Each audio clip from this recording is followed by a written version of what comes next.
एक साधिका ने पूछा है कि आप कहते हैं कि हमारे कॉन्शियस माइंड और सबकॉन्शियस माइंड के भीतर डिवीजन पैदा हो गया, इसको कैसे एक करें, अखंड करें? जैसे जैसे हम जागरूक होते जाएंगे, ज्यादा से ज्यादा कॉन्शियस, सुपर कॉन्शियस होते जाएंगे, हम पाएंगे वह विभाजन विलीन होने लगा। हम दोनों के पार एक तीसरी अवस्था में पहुंच जाएंगे।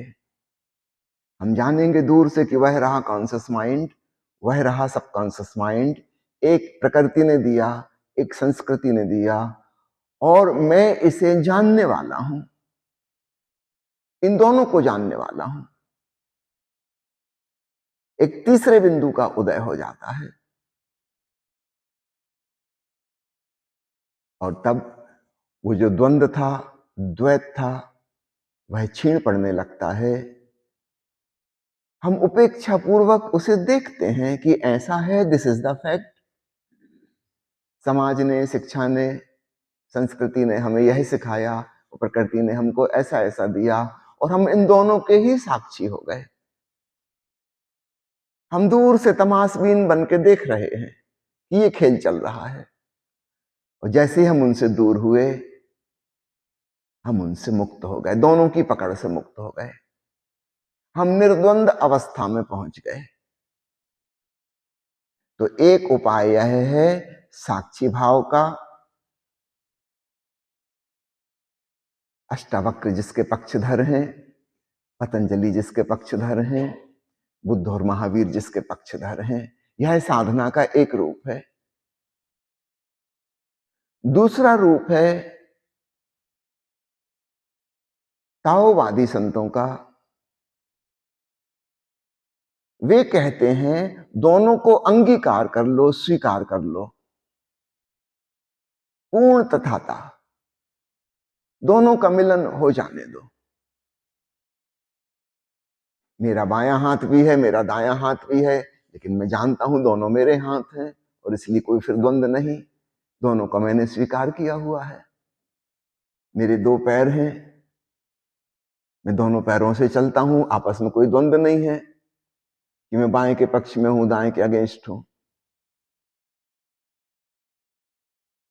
तो एक विधि है साक्षी हो जाओ, दोनों के पार हो जाओ। दोनों का अस्वीकार, दोनों से दूरी, तुम तीसरे बिंदु पर पहुंच जाओ। दूसरा उपाय है परिपूर्ण स्वीकार। लाओ त्सु कहता है दोनों को आलिंगनबद्ध हो जाने दो, सारा भेद मिट जाने दो, अपने को परिपूर्ण रूप से स्वीकार कर लो। मेरे भीतर ये भी है और मेरे भीतर ये भी है। इस परिपूर्ण स्वीकार में पुनः द्वंद्व समाप्त हो जाता है। तो आध्यात्मिक साधना के दो पहलू हैं। एक है पूर्ण अस्वीकार, जिसमें हम साक्षी हो जाते हैं, ना हम इसको चुनते ना हम उसको चुनते, हम दोनों से दूरी निर्मित कर लेते हैं और दोनों के पार उठ जाते हैं। उस हालत में भी हम निर्द्वंद हो जाते हैं, अद्वैत में पहुंच जाते हैं। दूसरा उपाय है पूर्ण स्वीकार, पूर्ण तथाता। हम सारे भेदभाव छोड़ते हैं, जो भी है जैसा भी है हम उसे अंगीकार करते हैं। तब द्वंद्व आपस में विलय हो जाते हैं, लीन हो जाते हैं, एक हो जाते हैं। कुछ लोगों ने पहले प्रकार की साधना की है, कुछ लोगों ने दूसरे प्रकार की साधना की है। यहां हम ताओवादी साधना समझने आए हैं, तो चलो इन दोनों के अंतर को भी समझ लें। कल एक मित्र ने पूछा था, उसका जवाब भी इसी में हो जाएगा। उन्होंने पूछा था कि अष्टावक्र की महागीता और लाओ त्से के ताओ उपनिषद में मौलिक भेद क्या है? यही है मौलिक भेद। लाओ त्सु कह रहा है सर्व स्वीकार, उसमें अपनी अवचेतन प्रकृति भी आ गई, उसका भी स्वीकार हो गया, कॉन्सियसली एक्सेप्टेड, परिपूर्णता के संग स्वीकार, कोई विरोध नहीं। अष्टावक्र कहेंगे दोनों को छोड़ दो, दोनों से दूरी बना लो, इस द्वंद के पार उठ जाओ, ना इसको पकड़ो ना उसको पकड़ो, तुम तीसरे ही हो, इन दोनों के दृष्टा, इन दोनों के साक्षी। ये दो प्रकार की प्रणालियां जगत में रही हैं, जिसको जो भा जाए। हाँ, दोनों में समन्वय बिठाने की कोशिश नहीं करना, नहीं तो फिर नया द्वंद खड़ा हो जाएगा, ये करूं कि वो करूं। एक को करके देख लो थोड़े दिन, अगर उसमें गति होती है तो ठीक, वरना छोड़ देना, फिर दूसरी करके देख लो।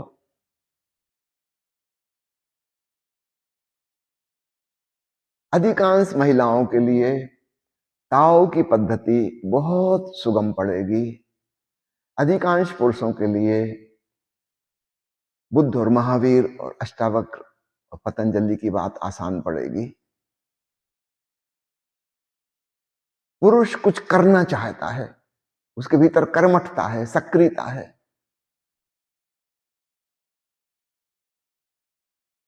एक छोटी उम्र के लड़के लड़की को भी देखें, दोनों में बड़ा भेद दिखाई देगा। अभी किसी ने कुछ नहीं सिखाया, 1.5 साल 2 साल की उम्र है, उनके प्रकृति प्रदत्त गुण देखें। लड़का जो है बहुत एक्टिव, भाग दौड़ मचाएगा, उछल कूद करेगा, तोड़ फोड़ करेगा, उसको यहां जाना है वहां जाना है, 25 झंझटें। आप नहीं सोचना कि बड़े होके अपराधी बन जाएगा कि राजनेता बन जाएगा, उपद्रव सब लेके आया है, बड़े होके बड़े रूप में करेगा, छोटे रूप में भी कर रहा है, जितनी तोड़ फोड़ अभी कर सकता भी कर रहा है, बड़े होके युद्ध वगैरह करेगा। लड़की को देखें, वो शांत है, ज्यादा प्रसन्न है, उसके जीवन में एक सरलता है, भोलापन है, वो चीजों को जमाती है। लड़का चीजों को बिखराता है, लड़की सजाती है, संवारती है, उसके भीतर ममता है, प्रेम है, लगाव है। लड़के के भीतर क्रोध, हिंसा, चालाकी, झूठ, सबके गुण मौजूद हैं, अभी बीज रूप में है, जैसे जैसे बड़ा होता जाएगा और बड़े रूप में प्रकट होते जाएंगे।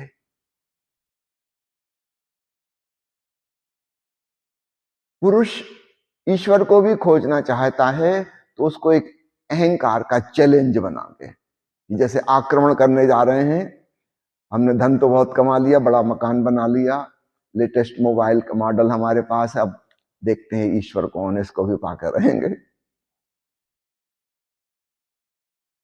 जैसे कोई विजय हासिल करने को चले। उसके लिए योग का मार्ग, सांख्य का मार्ग, हठ योग का मार्ग, ये रुचिकर जान पड़ेंगे कि कुछ करना है, कुछ करके दिखाना है, जीतना है। ओशो ने पुरुष साधकों को स्वामी नाम दिया। पुरुष के भीतर की गहनतम आकांक्षा है वो मालिक हो जाए, स्वामी हो जाए।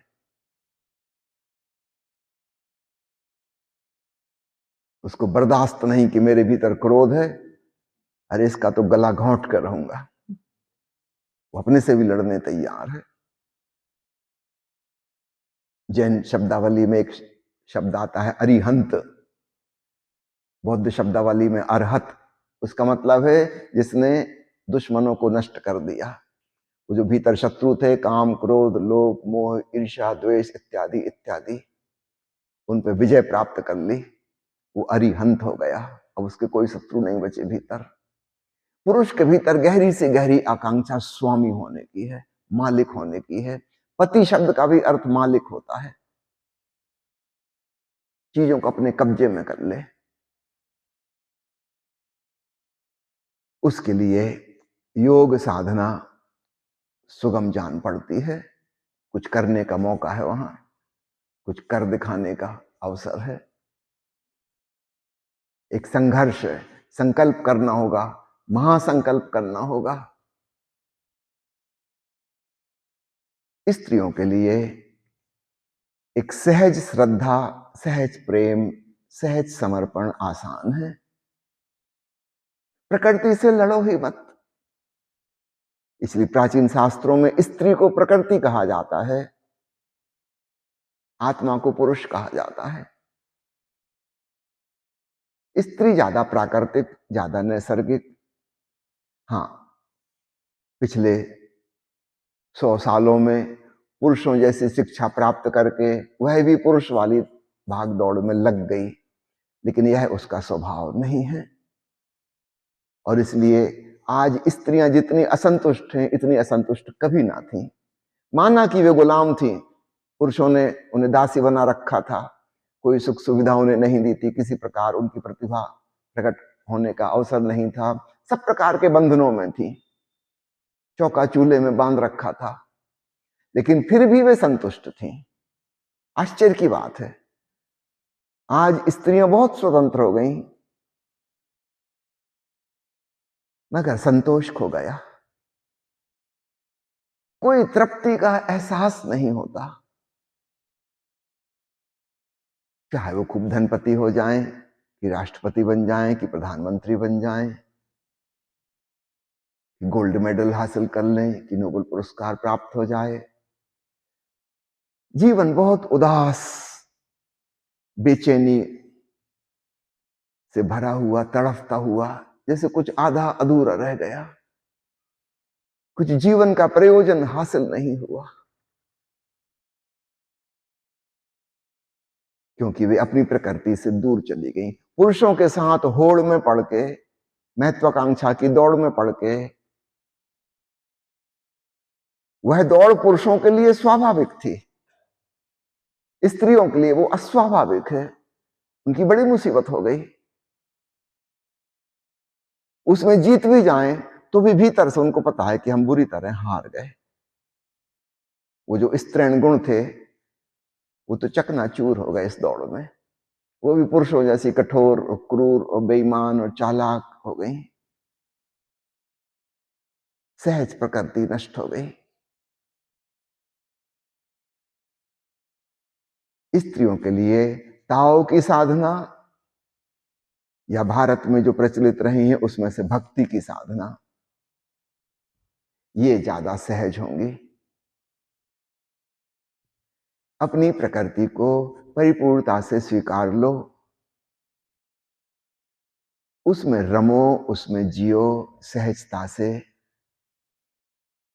अपने इंट्यूशन से, इंटेलेक्ट से नहीं।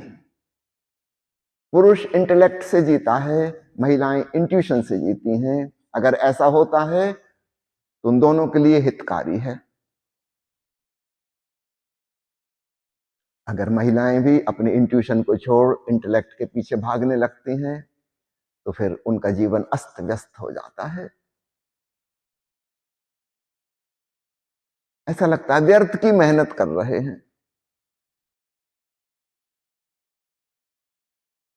मेहनत तो खूब होगी, लेकिन उससे कोई सेटिस्फैक्शन, कंटेंटमेंट नहीं आएगा।